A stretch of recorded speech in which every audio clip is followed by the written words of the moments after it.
If there were chariots found in the Red Sea, it would probably have something to do with the crossing of the sea. If the remains of chariots were discovered in the Red Sea, it would almost certainly relate to the crossing of that sea. There's what appears to be an ancient battlefield resting on the Red Sea floor. We aren't just talking about a lone shipwreck. We're talking about the remnants of an entire Egyptian army. A recent, technologically advanced dive has corroborated what amateur explorers have been claiming for years. Hundreds of chariot wheels, horse skeletons, and human remains, all remarkably preserved in coral. Is there tangible evidence on the seabed? Absolutely. And we have some examples. Human skeletons, skeletal remains of horses and bulls, and chariot wheels. This discovery does more than just support an age-old story. It threatens to completely rewrite it. And get this, Egyptologists are completely silent on the matter. The implications of this find are enormous, and the story behind it is even more unbelievable. It's a $10 million secret. So here's the inside scoop. In late 2024, a small, incredibly secretive team of divers, engineers, and underwater archaeologists embarked on a private expedition. This wasn't some university-funded project that you'd read about in a dry academic journal. This was a quiet, clandestine operation bankrolled by private investors to the tune of over $10 million. They were equipped with cutting-edge technology that most archaeological teams can only dream about. Advanced side-scan sonar, remotely operated vehicles, ROVs, with high-definition 4K cameras and hypersensitive magnetometers. They weren't just looking for old pottery shards or a stray anchor. They were looking for something very specific, something that mainstream science insisted didn't exist. They were searching for the lost army of the Pharaoh. For decades, rumors and reports from amateur enthusiasts had pointed to a very specific location in the Gulf of Aqaba in the Red Sea. These stories, often dismissed as pure fantasy, spoke of chariot wheels encrusted in coral, scattered bones, and the physical remains of the Egyptian army from the biblical Exodus. For just as long, mainstream Egyptology and archaeology had scoffed at these claims, labeling them as pseudoscience, a religious hoax, and nothing more than wishful thinking. But this new team had a map based on those old, ridiculed claims, and they had the technology to see what no one else could, or perhaps what no one else wanted to see. They started their search using a wide grid pattern. For days, the sonar pulsed into the depths, meticulously scanning the seabed. Then, the sonar operator spotted it. Strange, symmetrical anomalies on his screen. These shapes weren't natural rock formations. They were round, precise, and most chillingly, they were arranged in a long, linear trail. The team was stunned. The shapes looked exactly like wheels, hundreds of them. They deployed the ROV, a small robotic submarine, sending it down into the dark, frigid water hundreds of feet below the surface. The sub's powerful lights pierced through the gloom. At first, there was nothing but sand and rock. And then, suddenly, there it was, emerging from the sand. A perfectly round shape, completely covered in coral. It was unmistakably a wheel, an ancient, spoke chariot wheel. As the ROV moved forward, its robotic arm gently brushed away the silt, revealing another, and then another, and another. It was a debris field, a massive one. The site stretched for nearly 1.5 miles. This was it. The team knew they had to see it for themselves. This was too significant to observe only through a camera. Elite deep-sea divers, many of them former military personnel, prepared for a challenging and dangerous dive. As they descended into the silent depths, the sheer scale of the catastrophe became terrifyingly clear. This wasn't just a single shipwreck. This was a military disaster, frozen in time. The seafloor was a war zone. It was littered with the remains of an army that had been either fleeing or, perhaps, charging into battle. They saw wheels with 4 spokes, 6 spokes, and even 8 spokes. This detail is incredibly significant. Why? Because these specific designs perfectly matched the different types of chariots used by the Egyptian army during the New Kingdom period. The 4-spoked wheels were older, while the 6 and 8-spoked wheels were newer, high-tech stable designs used by elite warriors and the pharaoh himself. Finding them all mixed together was like capturing a snapshot of the entire Egyptian chariot core. But it wasn't just wheels. They found twisted metal fragments that appeared to be axles. They found what looked like the tangled, rectangular remains of the chariot cabs themselves, now just piles of corroded bronze and petrified wood, all fused to the seafloor by centuries of relentless coral growth. What most people don't realize is that the divers reported an overwhelming, eerie feeling of dread. They were swimming through an underwater graveyard, and then they found the bones tangled within the chariot debris, just as the old reports had claimed. There were bone shards, hundreds, possibly thousands of them. Some were clearly animal bones, skulls, ribs, and femurs of horses, exactly where they would be if they were still harnessed to the chariots. But others were unmistakably human. Spines, pelvic bones, and fragments of skulls, all mixed together in a chaotic, terrible jumble. This wasn't just an equipment dump. This was the final, watery resting place of hundreds, maybe thousands, of elite soldiers and their animals, all of whom perished in a single, sudden, and violent event. The crazy part is that one of the divers, while sweeping a high-powered light over a mound of coral, caught a faint, unnatural glimmer. Beneath the crust, something was shining, a dull, unmistakable golden sheen. This corroborated the most incredible, most dismissed claim of all, that among the army's wreckage was a single, gold-plated chariot wheel, perhaps belonging to a high-ranking general or even the Pharaoh himself. They couldn't touch it. The coral had locked it in place. Trying to remove it would mean destroying it. The team documented everything. They took thousands of high-resolution photos and hours of high-definition video. They knew what they had found would send shockwaves through the world. They had found physical, tangible evidence that seemed to support one of the oldest and most foundational stories in human history. But here's the catch. This discovery, as monumental as it was, also opened up a huge can of worms. It challenged everything mainstream Egyptology had taught for the last 100 years. And that's why, when the initial findings were quietly shared with certain academics and institutions, the reaction wasn't excitement. It was silence. A cold, hard, frozen silence. But the discovery was just the first piece of the puzzle. The location was the second. A bridge at the bottom of the sea. So why this exact spot? What's so special about this seemingly random patch of the Gulf of Aqaba? Yeah, about that. This is where the story gets even more incredible. The location of the dive wasn't random at all. It was chosen because it's one of the most unique and bizarre underwater features on the entire planet. The Gulf of Aqaba, which separates the Sinai Peninsula from modern-day Saudi Arabia, is known for being extremely deep. We're talking about a massive underwater canyon that, in most places, plunges down to 5,000 or even 6,000 feet. That's over a mile straight down. It's a massive, impassable trench. Trying to cross it with an army of chariots, or even on foot, would be completely impossible. It's a sheer cliff of dark water, except for one very specific place. Right where the divers found the army, there's a massive, flat land bridge that spans the entire Gulf. It's an underwater plateau stretching nearly 10 miles from the shore of a massive beach in Egypt called Nuweiba to the shore of Saudi Arabia. And get this, on either side of this bridge, the seabed plunges dramatically into those 5,000-foot deep abysses. But the bridge itself is relatively shallow. Now, shallow is a relative term. It's still about 900 feet deep at its deepest point. But compared to the mile-deep canyons on either side, it's a raised pathway. The sonar maps show it clearly, a distinct, massive underwater road 10 miles long and several miles wide. This underwater pathway is the only place in the entire 100-mile length of the Gulf of Aqaba where an ancient group of people could have even attempted to cross.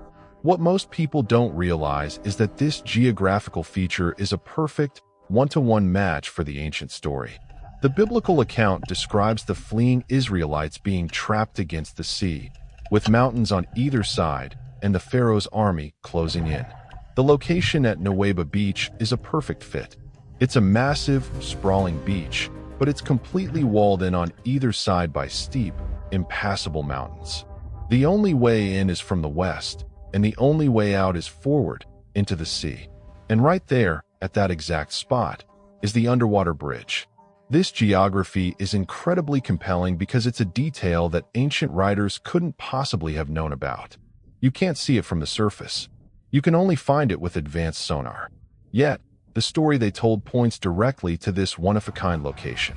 The geography itself acts as a massive, silent piece of evidence, suggesting that something historic and catastrophic happened right here. A corridor can also be a trap. The linear distribution of the artifacts, the mile-and-a-half-long trail of wheels and bones, follows the path of this submerged bridge. It looks exactly like a group that was caught in the middle of a passage. This location also explains why the artifacts are still there. The 900-foot depth protected them from storms, ship anchors, and looters for millennia. And the unique currents created by the deep canyons on either side have trapped silt and sediment on the plateau. This sediment slowly buried the artifacts. And, of course, the warm, clear water is perfect for coral growth. The coral has acted like a natural concrete. It grew on the hard, solid surfaces of the chariots, the wood, the bronze, the leather. Over thousands of years, the wood rotted away, and the metal corroded, but the coral held its shape. The divers weren't just finding wheels, they were finding wheel-shaped coral. They are, essentially, fossils of chariots. Without this specific geography and biology, any remnants would have been scattered and dissolved into nothing centuries ago. This land bridge, this perfect crossing, also explains the scale of the find. An entire army with hundreds of chariots, horses, and soldiers forced into this narrow, 10-mile bottleneck would be completely and totally vulnerable. When disaster struck, there was no escape. They couldn't go left. They couldn't go right. They were trapped. This tragic bottleneck explains the massive concentration of artifacts. It's a silent, underwater testament to a cataclysmic event. The fact that this terrain is so unique also helps debunk one of the main skeptical arguments. Critics often say, "Oh, it's just a random shipwreck." But here's the deal. This isn't a shipwreck. It's hundreds of military chariots, all from the same time period, all found in a linear path on the only plausible land crossing in the entire Gulf. That's not a coincidence. That's a scene. This unique path wasn't found by accident. One man claimed it was there all along. The vindication of a madman. This entire incredible story, the secret expedition, the sonar maps, the frozen Egyptologists, all goes back to one man. A man who wasn't a professor, wasn't a famous archaeologist, and wasn't part of the academic elite. His name was Ron Wyatt, and for decades, the entire world thought he was a complete crank. So, here's the story with Ron Wyatt. He was a nurse anesthetist from Tennessee. He was also a passionate, deeply religious, self-taught biblical adventurer, driven by an unshakable, literal belief that the stories in the Bible were physical, locatable history. He spent his life and his own money trying to find the physical proof. He was the definition of an amateur, an outsider, and that's putting it lightly. In the 1970s, Wyatt became obsessed with finding the true Red Sea crossing. He dismissed the traditional Reed Sea theories, the small, marshy lakes in northern Egypt. He followed the biblical clues, which he believed pointed to a massive body of water deep enough to drown an army. His search led him to the Gulf of Aqaba, and specifically to the massive, mountain-locked beach of Nuweiba. He reasoned, with simple logic, that if this was the spot where the Israelites were trapped, then this must be the spot where the sea parted. And if that was true, then the remains of Pharaoh's army must be at the bottom of the Gulf, right on that underwater land bridge. So, in 1978, armed with basic scuba gear, a small boat, and a lot of faith, he did something no one else had bothered to do. He dived down. What he claimed to find was exactly what the new $10 million expedition just verified. He reported seeing coral-encrusted chariot wheels. He even claimed to have recovered a hub from one. He took blurry, grainy underwater photos, which were easy to dismiss as interestingly shaped coral. But he didn't stop there. On later dives, he claimed to have found more. He reported finding human bones and horse bones, all mixed in with the chariot parts. And he made his most explosive claim of all. He said he had found and filmed the legendary golden chariot wheel, gleaming faintly beneath the coral. When Ron Wyatt presented his findings, the academic world didn't just ignore him. They ridiculed him. They tore him apart. He was labeled a fraud, a pseudoscience peddler, and a religious zealot who was just seeing what he wanted to see. Egyptologists and archaeologists were frozen in a state of complete and total dismissal. And get this, Wyatt's other claims made him an even bigger target. He also claimed to have found Noah's Ark, the true location of Mount Sinai in Saudi Arabia, right across from Nuweiba, the site of the real Red Sea crossing, and, most fantastically, the Ark of the Covenant hidden in a cave under Jerusalem. To the mainstream scientific community, this wasn't research. It was a fantasy-fueled treasure hunt. His Red Sea claims were thrown out along with everything else. For over 40 years, the site was dismissed as a myth, a conspiracy, and nothing but coral and wishful thinking. But here's the catch. Ron Wyatt passed away in 1999, his claims still almost universally mocked. But he left behind his research. He left his maps. He left the exact coordinates of the underwater land bridge and the debris field he had found. The secret, high-tech expedition in 2024 wasn't diving blind. They were following Ron Wyatt's map, and their $10 million sonar and high-definition cameras were verifying, one by one, the impossible claims that the nurse from Tennessee had been making all along. The sonar confirmed the land bridge. The ROVs confirmed the wheels, the 4-, 6-, and 8-spoked wheels, just as he said. The divers confirmed the bones, and they even saw the glint of gold that Wyatt had reported. This is the core of the controversy. The experts who dismissed Wyatt for decades are now faced with high-tech data that proves he was, at the very least, right about the existence of a massive, ancient underwater debris field. The discovery is forcing a re-evaluation of a man everyone had agreed was a fool. And it's forcing a terrifying re-evaluation of how this seemingly impossible event could have ever happened. Because the how is where the theories get really wild. Chasing a stolen superweapon. This is the big question. If there's an army at the bottom of the sea, how did it get there? The ancient story says the sea parted, the Israelites walked across on dry ground, and the waters then collapsed on the pursuing Egyptian army. Mainstream science says that's impossible, but the evidence is there. So, what really happened in the Gulf of Aqaba? This is where the theories get wild. Wild theory number 1, the volcano tsunami. This is a big one. What if the miracle was actually a perfectly timed natural disaster? Around 3,500 years ago, a massive volcano on the Greek island of Santorini, then called Thera, exploded. This was one of the largest volcanic eruptions in human history. It was a planet-shattering event. This mega-eruption, hundreds of miles away, would have created a massive tsunami that radiated across the Mediterranean. But what most people don't realize is that tsunamis have a famous, terrifying signature, the drawback. Before the giant wave hits, the sea recedes. The water is pulled back suddenly and dramatically, often for miles, exposing the seabed. To an ancient person who had never seen this, it would look like a miracle, the sea literally parting. So, here's the theory. The Israelites are trapped at Nuweiba Beach. The Thera eruption causes a massive tidal drawback in the Red Sea. The water pulls back, exposing the 10-mile land bridge. It's a miracle. They run across. The Egyptian army, seeing their path, charges after them onto the exposed, muddy seabed. But here's the catch. The drawback is just the first part. The second part is the wave returning. Just as the Egyptian army, with its heavy, wheel-bogging chariots, reaches the middle of the Gulf, the tsunami hits. A wall of water hundreds of feet high roars back into the Gulf, annihilating the entire army in an instant. It's a scientific explanation that fits the story almost perfectly, the timing, the parting, and the collapse of the walls of water. Wild theory number 2, the Ark of the Covenant. This theory is even wilder, and it connects directly back to Ron Wyatt.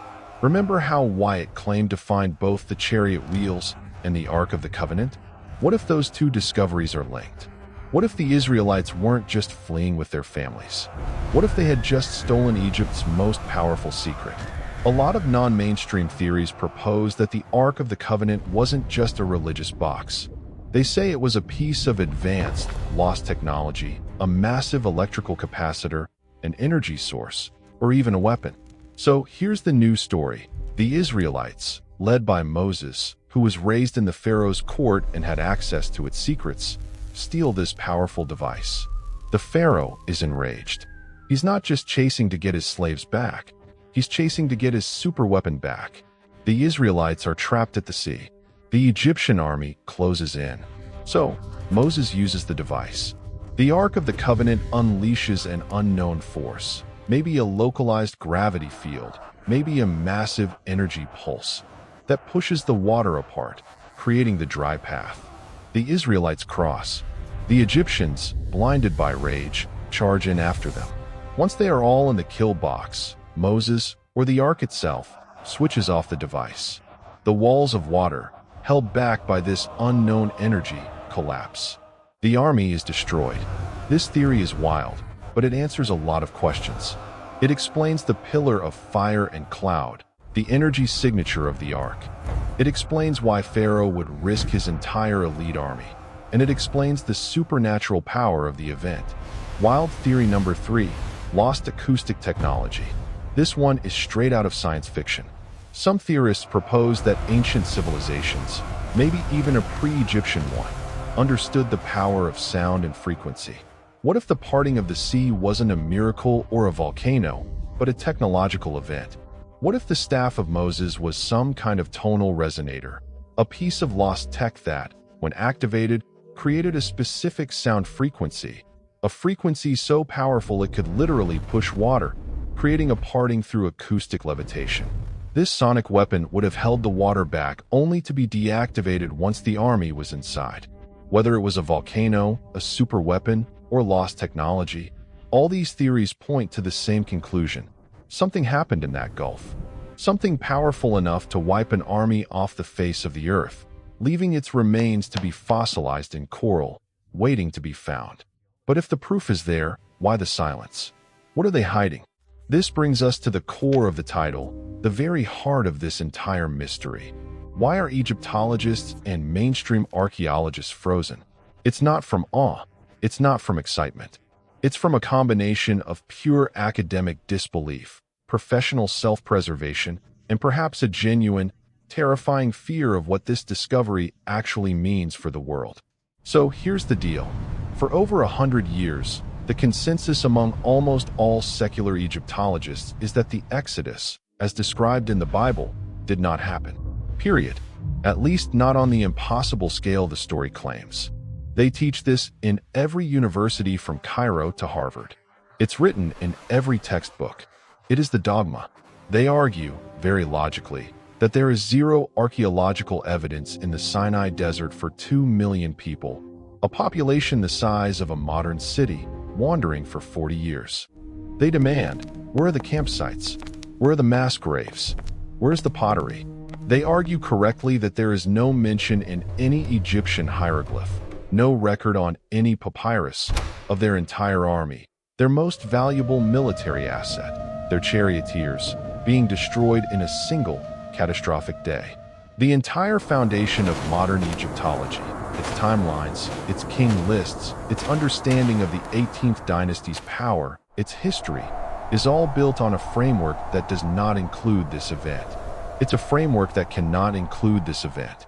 To them, it's a myth, a powerful story of cultural foundation, but a myth nonetheless.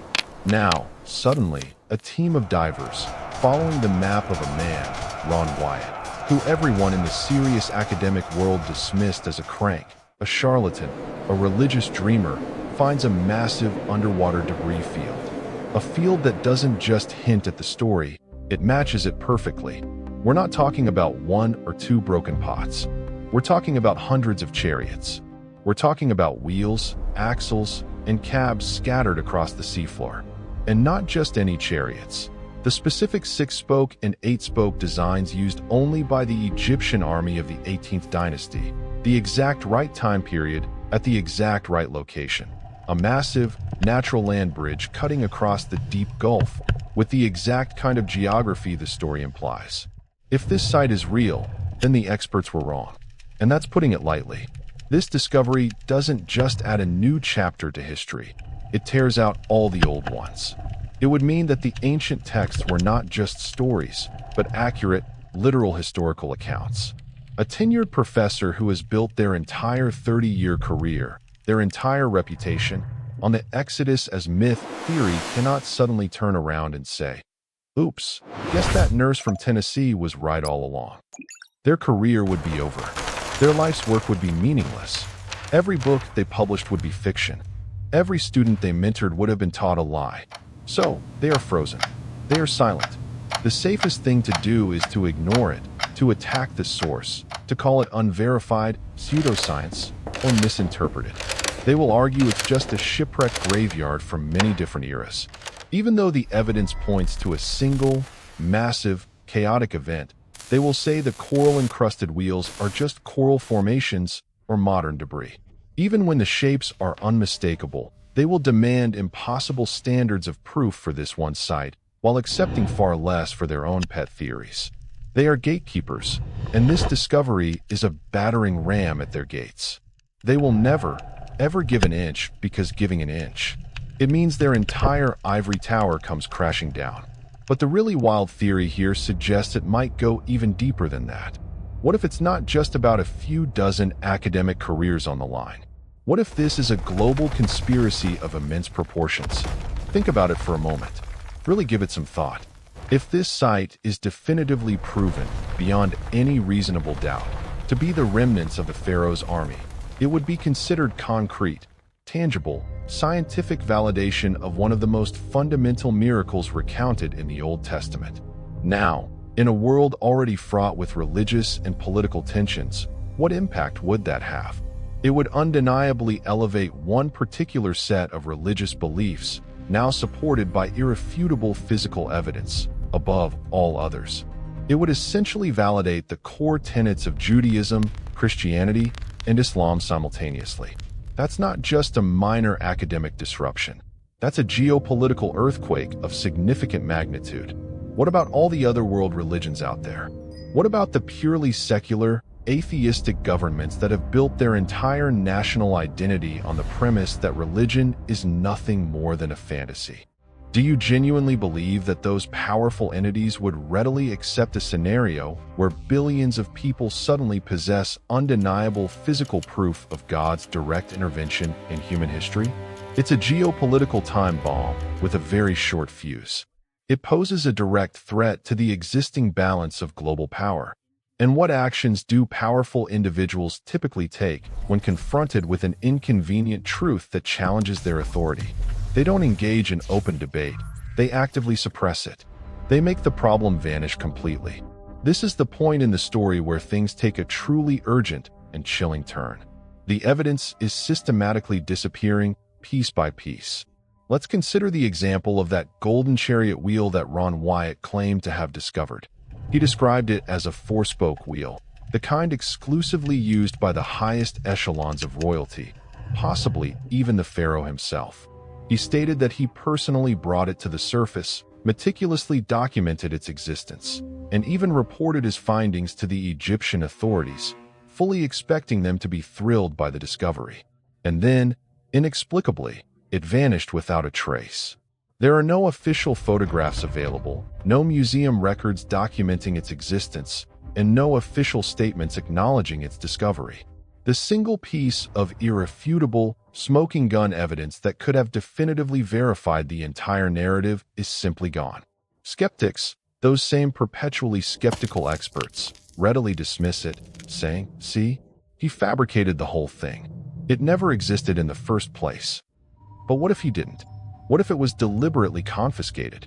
What if it was secretly taken and buried deep within some secure, hidden vault, perhaps somewhere akin to that legendary warehouse at the end of Indiana Jones? A secret so explosive that it can never, under any circumstances, be allowed to see the light of day. And the situation only gets worse from here. Much worse, in fact. The new 2024 expedition, comparing their state-of-the-art, high-resolution sonar maps to Wyatt's original maps and photographs from the 1970s and 80s, has reported some deeply unsettling findings. Large sections of the debris field appear to have been deliberately altered or cleared. Areas that Wyatt specifically identified as being densely populated with artifacts, places he had labeled as containing chariot parts and skeletal remains, are now suspiciously barren and devoid of any significant findings. Is this simply the result of natural erosion processes? Is it merely due to the currents of the Red Sea, which have undoubtedly been flowing for the past 3,500 years, or is it indicative of a deliberate cleanup operation designed to conceal the truth? The new research team has reported observing distinct drag marks on the seafloor, marks that strongly suggest massive objects were hooked and forcibly pulled away. This clearly isn't the work of natural forces. It's a deliberate, surgical operation. Is it even conceivable that, in the 40 years since Wyatt's initial discovery, someone has been slowly, quietly, and systematically removing the evidence, effectively erasing history from the bottom of the sea? We find ourselves in a desperate race against time. The archaeological site itself is incredibly fragile and vulnerable. The coral fossils and the human and horse remains, all encased within mineral deposits, are steadily being eroded by the relentless currents. But it's the deliberate human element that poses the most significant threat. The so-called experts remain frozen in place because they are, in essence, standing precariously on the edge of a precipice. Behind them lies their entire life's work, their carefully cultivated reputation, and their comfortable, well-established world. In front of them yawns a dark, bottomless abyss filled with impossible evidence. Evidence that threatens to drag them, along with all of established history, down into the depths. And while they stand there, silent and paralyzed by fear, the shadows are closing in. The evidence is rapidly disappearing before our very eyes. The truth is not merely being ignored, it's being actively and methodically destroyed. So, is this potentially the world's greatest archaeological find, or is it simply an elaborate, 40-year-old hoax? And if it's genuine, who is so desperate to erase it from existence? Please let us know your thoughts on the matter in the comments section below. And don't forget to hit that like button and subscribe to our channel for more thought-provoking content.